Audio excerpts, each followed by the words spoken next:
दोस्तों आगे बढ़ने से पहले बता दूं, अब कोई ईरान के मौलाना हैं या ईरान के पत्रकार हैं और बहुत सारे ईरान के लोग हैं और ईरान के समर्थन वाले लोग हैं, उसको सपोर्ट करते हैं। उन्होंने अचानक से क्या कहा कि अजी ईरान ने कर दिया कतर, सऊदी अरब, बहरीन और यहाँ और वहाँ के कई देशों के नाम ले लिए। अमेरिकी बेस पर ईरान ने हमला कर दिया।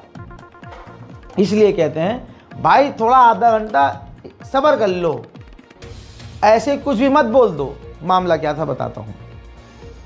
ईरान ने कतर की बेस के लिए मिसाइल छुड़ी। अब अरब जो आसपास के देश हैं, कतर के आसपास के जो देश हैं, वहां के एयर डिफेंस सिस्टम एक्टिव हो गए, उनके रडार पर मिसाइल दिखने लगी और अलार्म बजने लगा।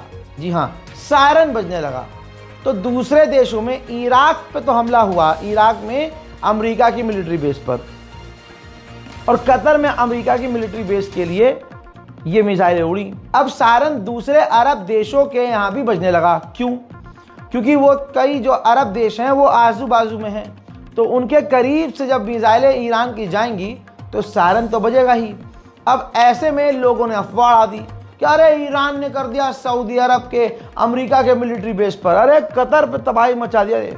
जितना है उतना बोलना चाहिए, वरना आप जिसे सपोर्ट कर रहे हैं वो ज़बरदस्ती का मुसीबत में चला जाएगा। हज़रात, जब ईरान की मिसाइलों ने सलाम कहा, अस्सलाम अलैकुम या हबीबी या कतर, यानी कतर में जब ईरान की मिसाइलें पहुंची और सायरन बजना शुरू हुआ तो कतर के मॉल तक के अंदर भगदड़ मच गई थी।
ठीक जैसा मैंने कहा, उधर बहरीन में भी सायरन बज रहा था, लेकिन ये ईरान ने बहरीन पर हमला नहीं किया था, सिर्फ कतर के अंदर अमेरिकी बेस को निशाना बनाया था। लेकिन जब बहरीन में सायरन बजा, इसी बात पर ईरान के समर्थक लोगों ने अफवाह उड़ा दी कि भाई ईरान ने खेल कर दिया, ईरान ने बहरीन और अरब और अला हर जगह हमला कर दिया अमेरिकी बेस पर। हजरात, अब आप देख लीजिए, बुरा लग रहा होगा मेरा ये बताना आपको, लेकिन जो बताया है सबूत से बताया है। ये देखिए, ईरान के ऑफिशियल्स ने, रिपोर्ट है, ईरान के ऑफिशियल्स खुद कह रहे हैं इस हमले के बाद कि हमने कतर पर जो हमला किया है अमेरिकी बेस पर, हमने कतर की गवर्नमेंट से पूरी तरह से कोऑर्डिनेशन की, बातचीत की और पूरी तरह से जब कतर राजी हुआ तब हमने हमला किया। ये हमला है, ससुरा ड्रामा है, ये ईरान ने किया क्या है मेरी समझ से परे है। अबे भाई करना है, यानी तुमने कतर को कह दिया कि भाई हम हमला करना चाह रहे हैं, कतर ने कहा कि हाँ भाई अब आपको तो जवाब देना ही पड़ेगा, इज्जत की बात है, आप करो हमला। कहाँ करना चाह रहे हो? यहाँ अमेरिका के बेस पर कर दो, बस आप शांत हो जाओ। अब ये अमेरिकी बेस पर गया कि मामू ईरान चच्चा जो है आज मिलिट्री बेस पर हमला करेंगे आपकी इसी साइड पर, तो इसे खाली कर दीजिएगा। तो मामू जान ने पहले जगह खाली कर दी। तवज्जो है। तो ये इंटरनेशनल पॉलिटिक्स में होता है, इस पर आगे बात बाद में करेंगे। उधर ईरान का कहना यह है कि हमने कतर के अमेरिकी बेस पर उतनी ही मिसाइल दागी जितनी मिसाइल अमेरिका ने हम पर दागी थी। उधर अब इराक के ऑफिशियल्स भी पलट गए। इराक के ऑफिशियल्स कह रहे हैं कि ईरान ने हमारे किसी जगह पर हमला नहीं किया। चलिए इराक की ही मान लीजिए कि सही कह रहा है इराक, लेकिन इस कतर पर तो अमेरिकी बेस पर हमला हुआ और ईरान ने बताकर, हम याद रखिएगा। उधर IRGC ने इस हमले के बाद धमकी दी कि हम व्हाइट हाउस को ये पैगाम देना चाहते हैं कि अगर तुम हमला करोगे हम पर तो हम खामोश नहीं रहेंगे, हम पलट कर जवाब ज़रूर देंगे। अमा सबसे ज़्यादा मूड ख़राब आपका तब होगा जब मैं आपको यह खबर बताऊंगा कि रिपोर्ट ये है कि कतर के अमेरिका के बेस पर हमला करने से पहले अमेरिकी गवर्नमेंट को ईरान ने बता दिया था और ईरान ने बताकर यह हमला किया था। दूसरे एक्सपर्ट कह रहे हैं कि ईरान नहीं चाहता कि इलाके में जंग और बढ़ जाए, इस वजह से ईरान ने यह हमला बताकर किया था। उधर ईरान का दावा यह है कि 1, 2, 3 नहीं, हमारी 6 मिसाइलों ने अमेरिका के बेस पर जाकर धमाका किया है। यानी कतर में अमेरिकी बेस पर ईरान की 6 मिसाइलें गिरी हैं। कासिम सुलेमानी को जब कत्ल किया गया अमेरिका के द्वारा, तो उस ज़माने में भी सन 2020, ज़्यादा पुरानी बात नहीं है, तो सन 2020 में जब ईरान के अंदर प्रदर्शन लगा कि भाई हमला करो बदला लो, ईरान ने जब हमला इराक में अमेरिकी बेस पर किया तो अमेरिका और इराक को हमला करने से पहले बता दिया था। अमेरिका की गवर्नमेंट ने कहा कि हमें शौक लगा ही नहीं, हमें तो पता था कि ईरान हमला ज़रूर करेगा, हमारे लिए नया नहीं था। और जब ईरान हमला कर रहा था तो हम अपने पूरी अमेरिकी टीम के साथ सिचुएशन रूम में थे। ईरान ने ये वीडियो भी जारी किया है, देख लीजिए। ईरान ने इस वीडियो में दिखाया है कि मिडिल ईस्ट में जो सबसे बड़ा अमेरिका का जो बेस है वो कतर में है और हमने कतर में अमेरिका के बेस पर बड़ा हमला किया है। उधर कतर अब कह रहा है कि हमें सेल्फ डिफेंस का अधिकार है और हम ईरान के हमले की निंदा करते हैं। अभी भी अमेरिकी गवर्नमेंट के टॉप लेवल के लोग, यहाँ तक कि डोनाल्ड ट्रंप भी सिचुएशन रूम में है और वो प्लान कर रहे हैं कि आगे क्या करना है, क्योंकि एक बार फिर से अमेरिका के ऊपर ईरान ने बताकर हमला किया हो या बिना बताया हमला किया हो, अमेरिका की नाक तो ज़रूर इस हमले से ईरान ने काटी है। फिलहाल की इस रिपोर्ट में इतना ही। इस रिपोर्ट को शेयर करना बेहद ज़रूरी है और अपनी राय कमेंट में ज़रूर लिखिएगा। इंस्टाग्राम पर, फेसबुक पर जो ज़्यादातर वीडियो चल रही हैं वे फेक हैं, लिहाजा आप भी बिना वेरिफिकेशन के कोई भी खबर काट पीट कर कहीं से अपने स्टेटस पे यानी कहीं भी शेयर ना करें, इससे आगे और गलत जानकारियां फैलेंगी। फिलहाल के लिए इस रिपोर्ट में इतना ही। जय हिंद।